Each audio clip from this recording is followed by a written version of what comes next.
बच्चों, कैसे आप लोग? उम्मीद करता हूँ कि बिल्कुल बढ़िया होंगे मेरे प्यारे शेरों। थोड़ा सा तो मेरा गला ख़राब है यार, 1-2 दिनों से लेक्चर्स बहुत हो जा रहे हैं, बट फिर भी मैंने सोचा कि चलो उस कंटिन्यूटी को ब्रेक नहीं करेंगे, एक छोटा ही वीडियो शूट करके डालते हैं, बट डालेंगे। तो मैंने स्टार्ट कर दिया। अब देखो पीछे लिखा है क्या, ज़रा पढ़ के बताइए। आपको लिखा है लॉस्मिट्स नंबर। ये जो है लॉस्मिट्स नंबर जो है बच्चों, वो मोल कॉन्सेप्ट का पार्ट है। ये क्या होता है ज़रा मैं आपको समझाता हूँ। अगर प्यारे बच्चों हम लोग 1 सेंटीमीटर क्यूब वॉल्यूम ले लें और STP का कंडीशन एज्यूम करें। STP stands for standard temperature and pressure. हम जानते हैं कि जो स्टैंडर्ड टेम्परेचर होता है प्यारे सरकार, स्टैंडर्ड टेम्परेचर इसे हम कितना मानते हैं, 0 डिग्री सेंटीग्रेड, या इसे हम 273 केल्विन बोल सकते हैं। और जो स्टैंडर्ड प्रेशर होता है उसको हम लोग क्या मानते हैं, स्टैंडर्ड प्रेशर को हम लोग 1 ATM मानते हैं। प्यारे बच्चों आगे चलेंगे, जरा बात को ध्यानपूर्वक समझिए। STP पर 1 सेंटीमीटर क्यूब वॉल्यूम में जितने आइडियल गैस के, किसके, आइडियल गैस के जितने मॉलिक्यूल या एटम मौजूद हो उसे ही अपन क्या बोलते हैं, लॉस्मिट्स number.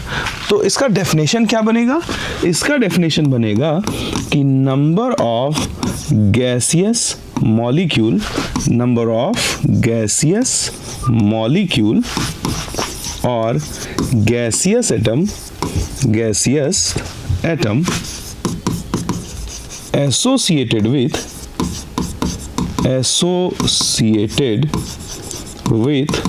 1 centimeter cube of volume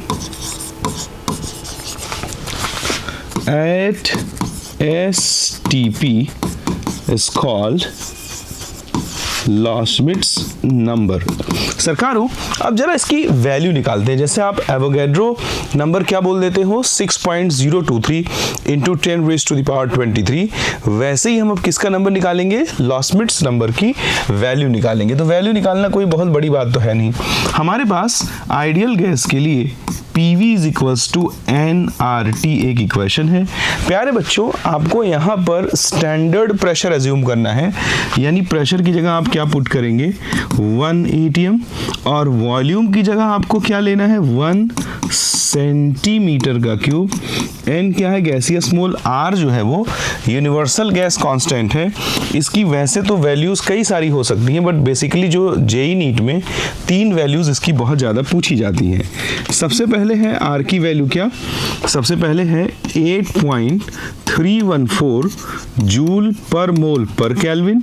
दूसरी वैल्यू क्या है, 0.0821 लीटर ATM पर मोल पर केल्विन। और तीसरी वैल्यू क्या है बच्चों, 2 कैलोरी पर मोल पर केल्विन। ओके, अब जरा देखिए, कैलकुलेशन ज़्यादा हेक्टिक ना हो इसके लिए हम यहाँ पर रिप्लेस कर देते हैं 25/3, यहाँ इसे रिप्लेस कर देते हैं 1/12 से, और इसे रिप्लेस करने की कोई ज़रूरत नहीं है क्योंकि ऑलरेडी 2 एक सिंप्लीफाइड नंबर है। प्यारे सरकारों अगर हम यहाँ देखें तो प्रेशर को उसने ATM में ले रखा है, तो हम R की वो वैल्यू चूज़ करेंगे जिसमें प्रेशर ATM में है, कोई सी भी वैल्यू नहीं ले सकते। तो कौन सी वाली लेंगे, 1/12। यूनिट क्या लेंगे, लीटर ATM पर मोल पर केल्विन। जरा ध्यानपूर्वक बात को समझते चलें। क्या हो गया भाई, अच्छा ये मच्छर आ गया इसलिए हैंग कर गया। चलो भाई भग जाओ तुम दूर। ये देखो लीटर ATM पर मोल पर केल्विन, और टेम्परेचर की जगह कितना पुट कर देंगे, 273 केल्विन। प्यारे बच्चों यहाँ जरा एक एक करके हम लोग आगे चलते हैं और बातों को और सिंप्लीफाई करते हैं। जैसे केल्विन से केल्विन कट जाएगा, ATM से ATM कट जाएगा, बट यहाँ जरा एक देखिए एक समस्या है। लेफ्ट हैंड साइड पर वॉल्यूम को उसने सेंटीमीटर क्यूब में मेजर किया है और राइट हैंड साइड पर उसने वॉल्यूम को लीटर में लिखा है। तो अब हमको या तो हम लीटर को सेंटीमीटर क्यूब में बदलें और या तो हम सेंटीमीटर क्यूब को लीटर में बदलने, सब कुछ हमारे लिए सिंपल है, दोनों कर सकते हैं। तो चलो हम लोग लीटर को सेंटीमीटर क्यूब में बदल देते हैं। तो 1/12 litre is equals to 1000 centimetre cube और इनटू इट इज 273 और यहाँ पे क्या आ जाएगा, मोल आ जाएगा। तो सेंटीमीटर क्यूब से सेंटीमीटर क्यूब भी कट गया।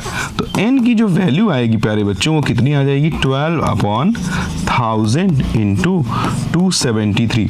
This one is the mole.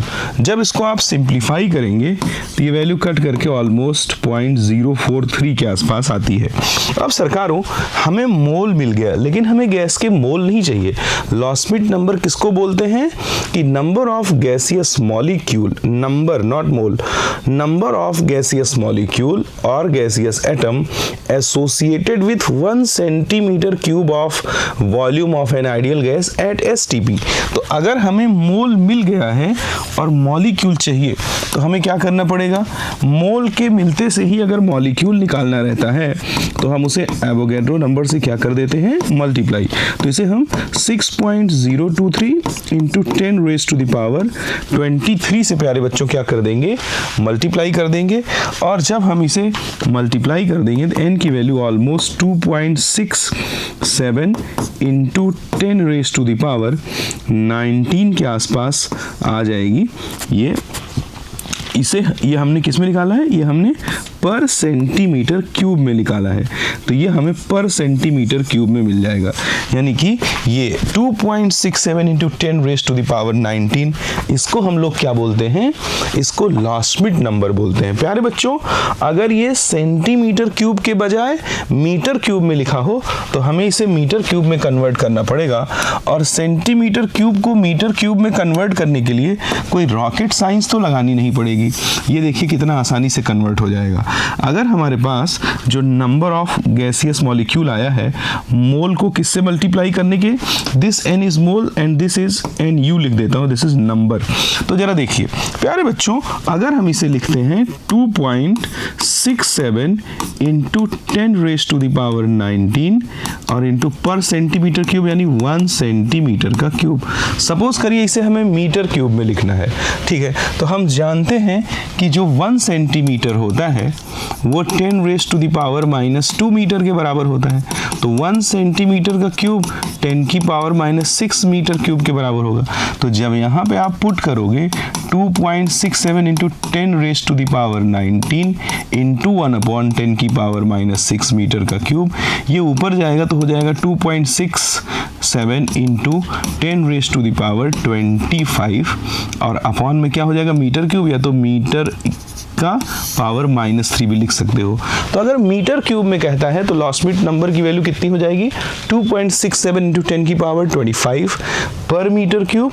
और अगर सेंटीमीटर क्यूब में बोलता है तो चाहे पर करो चाहे इसके ऊपर में -3 लगा दो, तो इसकी वैल्यू हो जाएगी 2.67 इंटू 10⁻19 पर सेंटीमीटर क्यूब।